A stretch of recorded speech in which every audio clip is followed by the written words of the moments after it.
Hi everybody, we're Mike and Brenda Baker, and we are going through a 7-part video series, and all of them have to do with the topic of 7 emotional issues women deal with in remarriage. And today's title is Biomom versus Stepmom, when kids compare moms.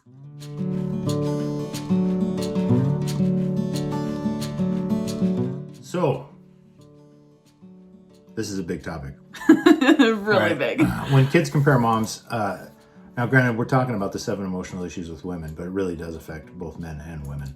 So with that, the biggest thing, as rolling into number 1, is explaining that it's okay for 2 different people to be different. All right. Biomom is going to be different than stepmom, and that's okay. And of course, unfortunately, they're going to see tension a lot of times between the biomom and you, or the biomom and the stepmom. But it's okay, all right? They're not going to live their lives the way you want them to, and you're not going to live your life the way they want you to. And so long as there's anger involved, it's always going to be a little tense. But you just need to explain to the kids, it's okay that she's got these hobbies. It's okay that she does these things. It's okay that she wants to do these things. That's her. It's totally up to her. And we're not saying that you should tell the kids that it's okay for her to be doing something that is morally not okay, okay? What we're saying is if she's got something that she's really good at, appreciate that to the kids. It's okay. It doesn't mean that you guys have to be best friends.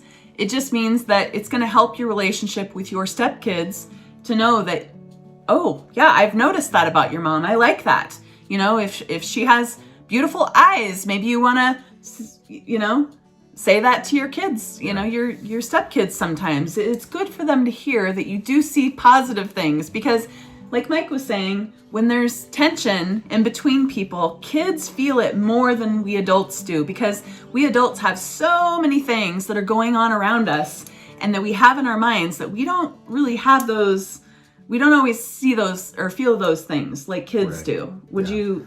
Well, the kids are really the innocent bystanders, and so they just want everybody to be happy and get along. And unfortunately, that doesn't always happen. So right, exactly. Yeah.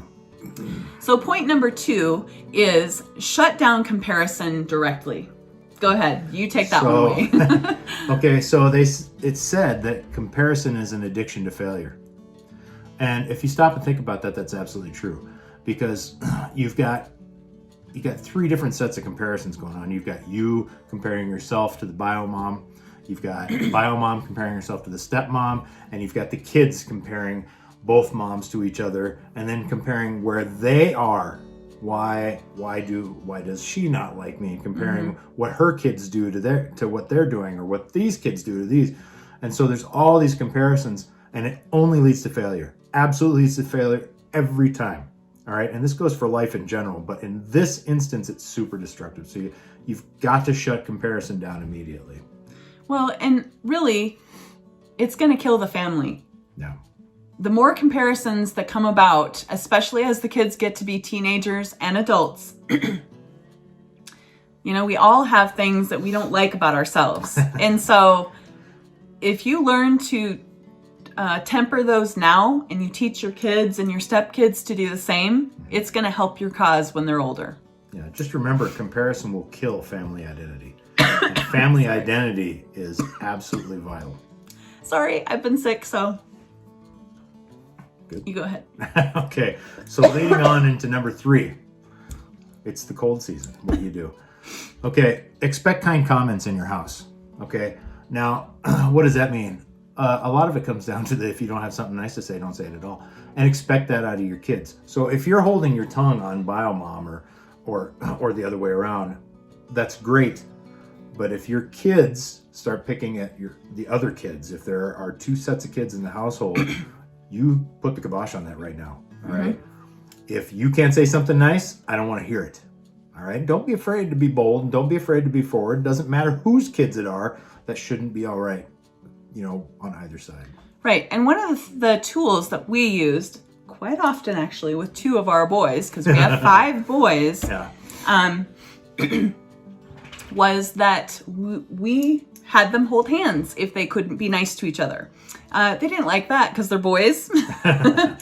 it wasn't for long periods of time or anything, but it was definitely a wake-up call to them that we weren't going to put up with bad behavior or negative words toward one another. We had one that was a professional picker, and he would pick at everything that everybody would do. Mm-hmm. And so he did spend quite a bit of time sitting on his own hands because he was just being so picky about everything. Yeah. Unfortunately, he shared a room with our son that was at the time more of a slob. And that was probably a bad choice on our part, but we were trying to make sure that those two would get along and that they had to have opportunity to do so. To work together. And it kind of failed, but we tried, and we always tried to help them to learn how to work together. And well, you just do, and you do what you can. So one thing on that though is she says we failed. Ultimately, it didn't do what it was intended to do. Yeah. But I would tell you that we were right, absolutely right, to put those two together and force them to work together. Even if it didn't have the outcome we wanted, it doesn't change the lesson that needs to be learned there. Exactly. Yeah, I don't feel like we failed on pretty much anything. There were just things that didn't turn out. Didn't work as well as we would have liked them to. Yeah. But we were still right to take it that direction. So. Right. Okay. So I think we covered everything. Mm-hmm. Do you have anything else? Good. All right. Well, I'm really sorry about my throat this time. But we thank you so very much for being here with us today. When a biological parent isn't in your home, sometimes there's some jealousy that happens, and it's, that's a hard one to deal with. But if you're doing your best, that's all you can do. And so just try to be the most positive example that you can be for these kids. Work on your marriage and just be your very best every single day. Doesn't mean you're not going to make mistakes. It doesn't mean that you'll be Miss Perfect, but just do your best. That's all we're asking you to do. Okay? Yep. Well, we hope that this was really helpful for you. We hope that you gleaned something out of it that you can use in your family. All of these tips are tips that we have personally used. We teach our students, and so if you see some value in this, we would love it if you would subscribe, if you would share the post, or even just comment, or all of those three. There's lots of links below for different things that we have going on in different programs, and this is just really a short version of what we teach in the Remarriage Academy. So the link for that is right down below in the description, and so if you're interested, that it's there for you. Feel free to contact us, even if you're disagreeing with what we're saying. We'd love to talk to you anyways. All right, well, that's it for today. Thank you so very much for being here with us. Bye.